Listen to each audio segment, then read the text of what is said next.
ঠিক আছে, আমরা অবশ্যই সহানুভূতি দেখাবো, কিন্তু ভুল করলে তাকে শুধরে দিতে হবে, সমালোচনা করতে হবে, আপত্তি জানাতে হবে। আর উনি তার একটা বইতে লিখেছেন one God one truth one world, ওনার লেখা একটা বই one God one truth one world.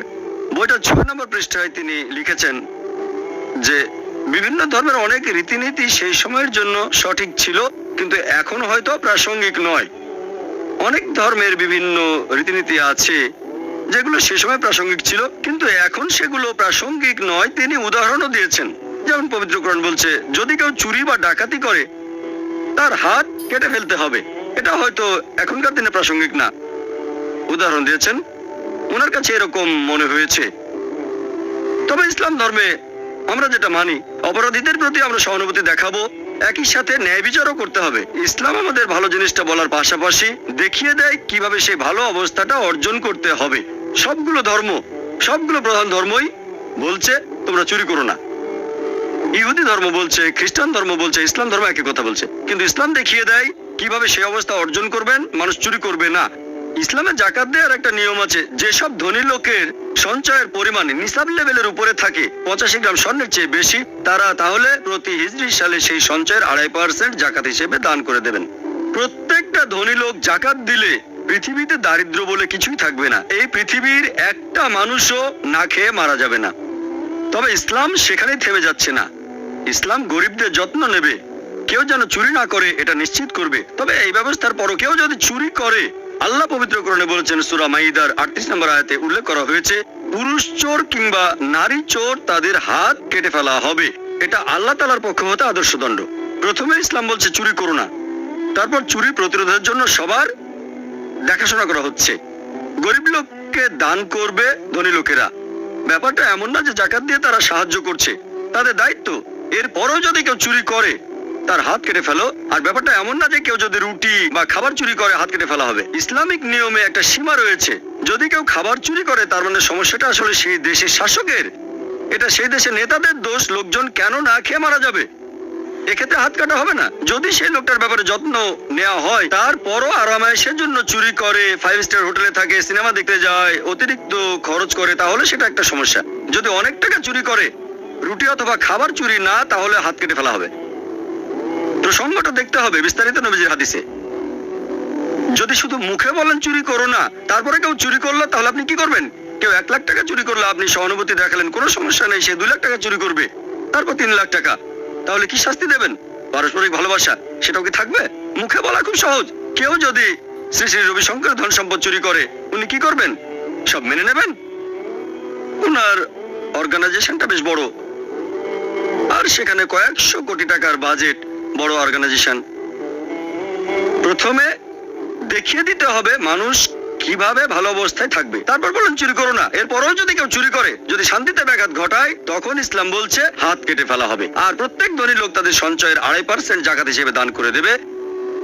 এই নিয়মের পরেও যদি কেউ চুরি করে, তার হাত কেটে ফেলা হবে। এই নিয়ম প্রয়োগ করলে চুরির হার কি বাড়বে, একই রকম থাকবে, নাকি কমে যাবে? কমে যাবে। এটাই বাস্তব আইন। শরিয়া প্রয়োগ করেন, ফল পাবেন। এই কারণে পৃথিবীর মধ্যে যে দেশটাতে চুরি আর ডাকাতির হার সবচেয়ে কম, সেটা সৌদি আরব। তাদের পুলিশরা সুপারম্যান না, আইনটা এরকম, আল্লাহর আইন। কিন্তু তারা যদি এই আইনটাকে শিথিল করে, হাত কেটে ফেলা, তাহলে সাথে সাথে সেখানে চুরি ডাকাতির হার বেড়ে যাবে। মানুষ মনে করে সৌদি আরবে প্রতি 2 জনের মধ্যে 1 জনের হয়তো হাত নেই। আমি সৌদি আরবে অনেকবার গিয়েছি, তবে এখনো এমন কোনো লোক দেখিনি যার হাত কেটে ফেলা হয়েছে। চুরির অপরাধে হয়তো কিছু মানুষের হাত কাটা গেছে, তবে মানুষ যতটা কমন মনে করে ব্যাপারটা সেরকম না। একজন চোরের হাত কাটা দেখলে অন্য সবাই চুরি বন্ধ করে দেবে। এটাই প্র্যাকটিক্যাল আইন। শ্রী শ্রী রবিশঙ্কর বললেন এই আইনটা আগে প্রয়োগ করা যেত, আর এখন যায় না। লজিক্যালি এটা এখনো প্রয়োগ করা যায়, এটাই হলো একমাত্র আইন। এর চেয়ে ভালো আইন আর থাকতে পারে না। চিন্তা করেন, সৌদি আরবে সোনার দোকানের লোক দরজা খোলা রেখে নামাজ পড়তে চলে যায়, শুধু একটা ফিতা বেঁধে রেখে, চুরি হয় না। সৌদি আরব গেলে দেখতে পাবেন একটা ফিতা ঝুলিয়ে বোঝানো হচ্ছে দোকানটা এখন বন্ধ। সেখানে লক্ষ লক্ষ কোটি কোটি টাকার স্বর্ণ আছে, কিন্তু কেউ দোকানে ঢোকার সাহসও পায় না। কেন? কারণ হলো এই আইন। অন্যান্য সব জায়গায় দেখবেন ব্যাংকের ভেতরে গার্ড থাকে, বাইরে সিকিউরিটি গার্ড, তারপরও চুরি ডাকাতি হয়। এটাই বাস্তব আইন। কিন্তু যখনই এই আইনটা শিথিল করবেন, যে কোনো দেশে চুরি ডাকাতির হার বেড়ে যাবে। বাস্তবসম্মত আইন। যদি আইনটা প্রয়োগ করে একজন লোককে শাস্তি দেন, অন্যরা চুরি করবে না, আর এটা জনসমক্ষে করতে হবে। এটাই কোরআনের আইন, একেবারে রোজ কিয়ামত পর্যন্ত সব আইন। কেউ যদি বলে কোরআনের আইন আগে চলতে এখন না, আমি বলবো এটা তাদের জ্ঞানের অভাব। আর উনি শেষের দিকে বললেন, তখন উনি মডারেটরকে জিজ্ঞেস করছিলেন আমার হাতে কত সময় আছে। মডারেটর বললেন 33 মিনিট। তার মানে তিনি নির্ধারিত সময়ের অর্ধেকও কথা বলেননি। ওনাকে 63 মিনিটের মতো দেওয়া হয়েছিল, কারণ আমি 2-3 মিনিট বেশি বলেছিলাম। এর মিনিট খানেক পরে তিনি লেকচার শেষ করে বসে পড়লেন যে আমি 1 ঘন্টা ধরে কথা বলতে পারবো না, তবে যা বলতে চেয়েছিলাম আমি তার সবকিছু বলে ফেলেছি।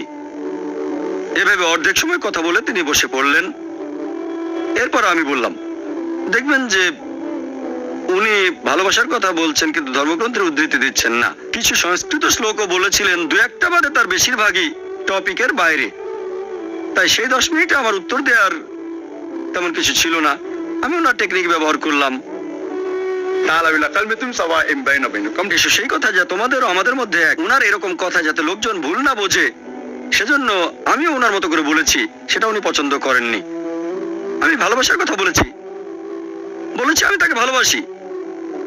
উনি বললেন না, বেশি উপায় নেই। আমি বললাম উপায় না থাকলেও ভালোবাসতাম। তারপর ওনাকে জড়িয়ে ধরেছি, সেটাও উনি পছন্দ করেননি। তারপর স্টেজে এসে উনি বললেন শুধু মুখে ভালোবাসার কথা বলাটা যথেষ্ট নয়। তার মানে উনি আমার কথাটা বিশ্বাস করছেন না। শুধু মুখে ভালোবাসার কথা বললে হবে না, বাস্তবে প্রয়োগ করে দেখাতে হবে। উনি বলেন না যে আমাকে ভালোবাসেন, আমি তো অন্তত মুখে বলেছি। উনি সেটাও বিশ্বাস করছেন না। আমি তাকে ভালোবাসি মানবতার খাতিরে, আল্লাহ সুবহানাহু ওয়া তাআলার খাতিরে, যাতে করে উনি আল্লাহ তাআলার কাছাকাছি আসতে পারেন। এটা একমাত্র কারণ, অন্য কোনো কারণ নেই। এখনো তাকে ভালোবাসি, আল্লাহর কাছে দোয়া করে উনাকে হেদায়েত দেন। আমি ওনার মতো করে বলেছিলাম, তার মানে এই না যে সবাইকে বোকা বানাচ্ছিলাম, সত্য কথাই বলেছিলাম। খেয়াল করলে দেখবেন আমার লেকচারের সময় উনি উসখুস করছিলেন, উনি আমাকে বাধা দিচ্ছিলেন। তখন অনুষ্ঠানের মডারেটর তাকে বললেন আপনার সময় তো শেষ। উনি বললেন না না না। মডারেটর বললেন ঠিক আছে, জাকির নায়েকের শেষ হওয়ার পরে আপনি আরো 3 মিনিট সময় পাবেন। তখন তিনি শান্ত হলেন। উনি আরো 3 মিনিট কথা বললেন, যেটা অনুষ্ঠানের এজেন্ডাতে ছিল না। মডারেটর ওনাকে বেশ সুযোগ দিয়েছেন, এতে আমার কোনো আপত্তি নেই। মডারেটর চেয়েছিলেন অনুষ্ঠানটা যেন পণ্ড হয়ে না যায়। 3 মিনিট সময় পেলেন, সমস্যা নেই। তখন তিনি উত্তরে কিছু বলেছিলাম। এর সময় ওনার একটা কথা নিয়ে বলেছিলাম যে ভায়োলেন্স থাকার কোনো প্রয়োজন নেই, কোনো ধর্মে ভায়োলেন্সের শিক্ষা দেয় না, ইত্যাদি ইত্যাদি। ঠিক আছে, কোনো ধর্মে ভায়োলেন্সের শিক্ষা দেয় না, তবে মাঝে মধ্যে শান্তি প্রতিষ্ঠার জন্য ভায়োলেন্সের প্রয়োজন আছে, আর এটা সব ধর্মেই দেখতে পাবেন। হিন্দু ধর্মগ্রন্থ আর কোরআনের উদ্ধৃতি দিয়েছিলাম শেষ উপায় হিসেবে। আরো বলেছিলাম যে একজন বাবাকে দয়া দেখাতে গিয়ে নিষ্ঠুর হতে হয়। ছেলে যদি 9 তলা বিল্ডিং এর উপর থেকে লাফ দিতে চায়, বাবা বলবে লাফ দিও না, তারপরে লাফ দিতে চাচ্ছে, তখন নিষ্ঠুর হতেই হবে তাকে। হয়তো বাবা ছেলেকে বকবে অথবা চড় মেরে দেবে। এই নিষ্ঠুরতা আসলে ভালোর জন্যই। ভায়োলেন্ট হচ্ছেন যাতে অন্য মানুষের উপকার হয়। উনি আরো বলেছিলেন অনেক সময় আমরা বুঝতে পারি না যে সহানুভূতি দেখিয়ে মানুষের অনেক বড় ক্ষতি করে ফেলি। উনি একটা উদাহরণ দিয়েছিলেন যে কেউ যদি লাফ দিতে চায়, তাকে সাহায্য করতে চান, সমস্যা নেই, তবে তার ঘাড়ের উপরে পড়বেন না, তাহলে সে হয়তো মারা যাবে। এটা হলো কুতর্ক, অযৌক্তিক। আমি বলেছি বাবা ছেলেকে চড় মারবে, কখন বলেছে যে বাবা ছেলের ঘাড়ে লাফিয়ে পড়বে? বাবা ছেলের ঘাড়ের উপরে পড়তে চায় না, তবে বাবাকে সামান্য ভায়োলেন্স ব্যবহার করতে হতে পারে। হয়তো বকাঝকা করবে মুখে মুখে, অথবা চড় মারবে, গায়ে হাত তুলবে। এই ভায়োলেন্সটা ছেলেটাকে মৃত্যুর হাত থেকে বাঁচাবে। আর শ্রী শ্রী রবিশঙ্কর বললেন ঘাড়ের উপরে পড়বেন না। কে পড়তে বলেছে? চড় আর ঘাড়ের উপরে পড়া এক না। তাহলে এই ধরনের কথাই হলো কুতর্ক, ওনার কথাই অযৌক্তিক। এরপর রেসপন্স দেওয়ার সময় উনি বললেন একটা উদাহরণ, যে একবার কিছু ডাক্তার একটা কনফারেন্সে ব্যথা যন্ত্রণা নিয়ে আলোচনা করছিল। তারা এইভাবে ঘন্টার পর ঘন্টা আলোচনা করছিল। তখন এক বয়স্ক লোক এসে তাদের আঘাত করলো, তারপর বলল ব্যথা পেয়েছো? তাহলে এই জিনিসটাই হলো ব্যথা। ঘন্টার পর ঘন্টা আলোচনা করে কিছুই হবে না, ব্যথা অনুভব করতে হবে। শুনে মনে হবে খুবই লজিক্যাল, আসলে কুতর্ক, অযৌক্তিক। কেন?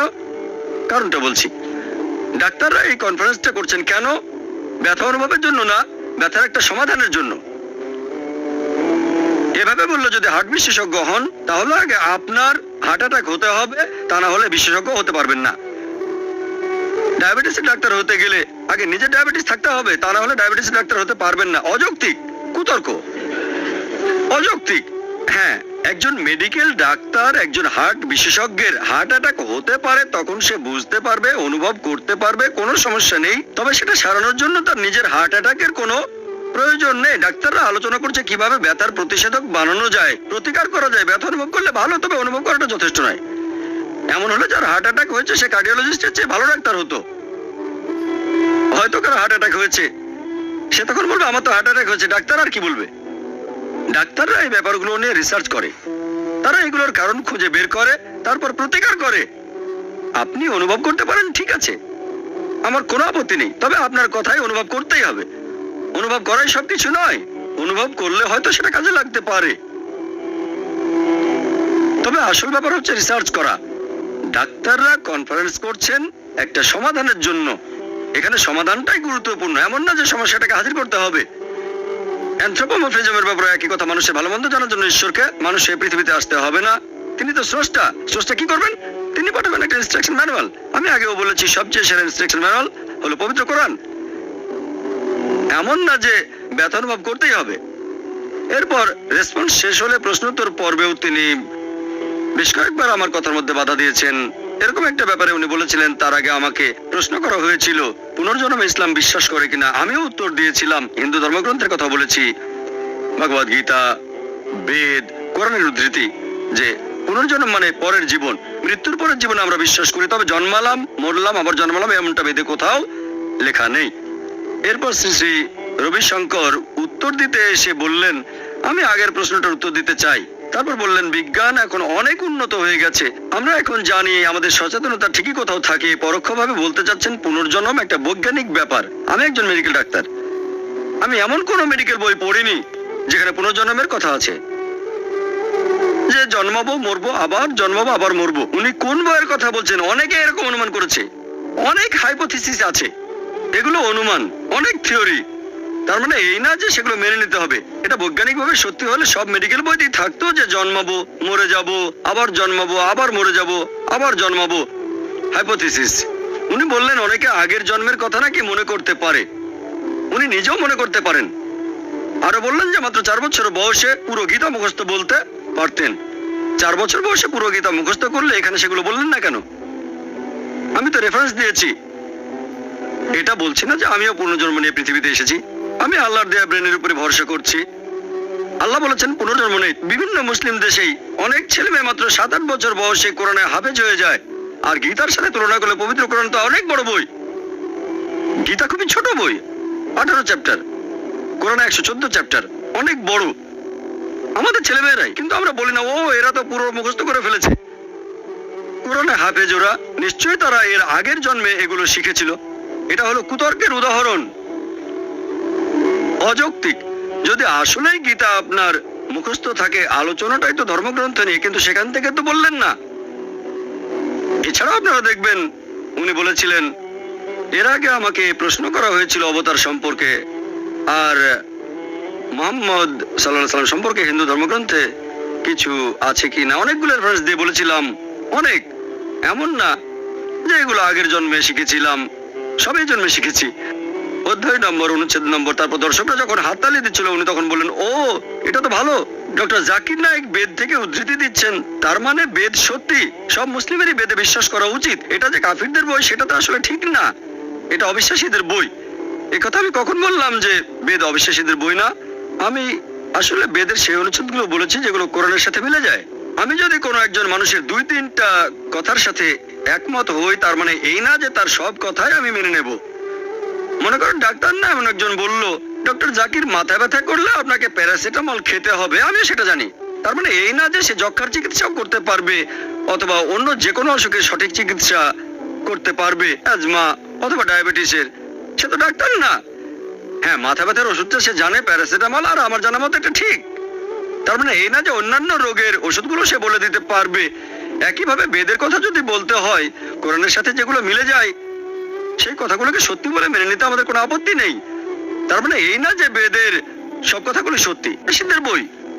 যদি শ্রী শ্রী রবিশঙ্কর ইসলাম গ্রহণ করেন তাহলে অবশ্য অন্য কথা, অন্যরাও যদি মুসলিম হয়ে যায়, তা না হলে অবিশ্বাসীদের বই।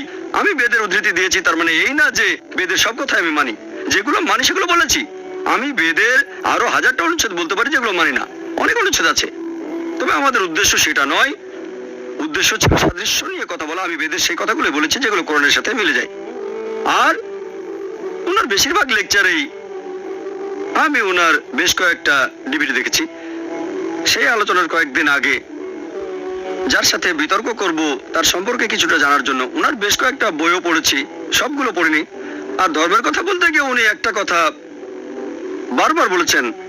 উনি বলেছেন যে ধর্ম হলো কলার খোসার মতো,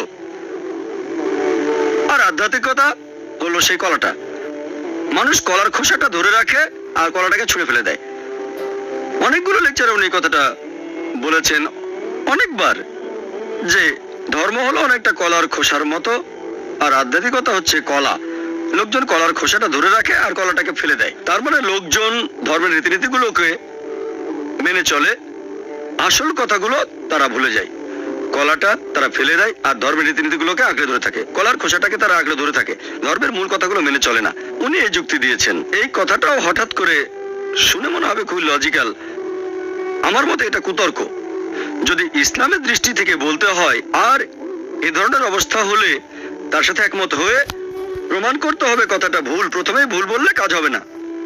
তাই বললাম ঠিক আছে, আমি মেনে নিই।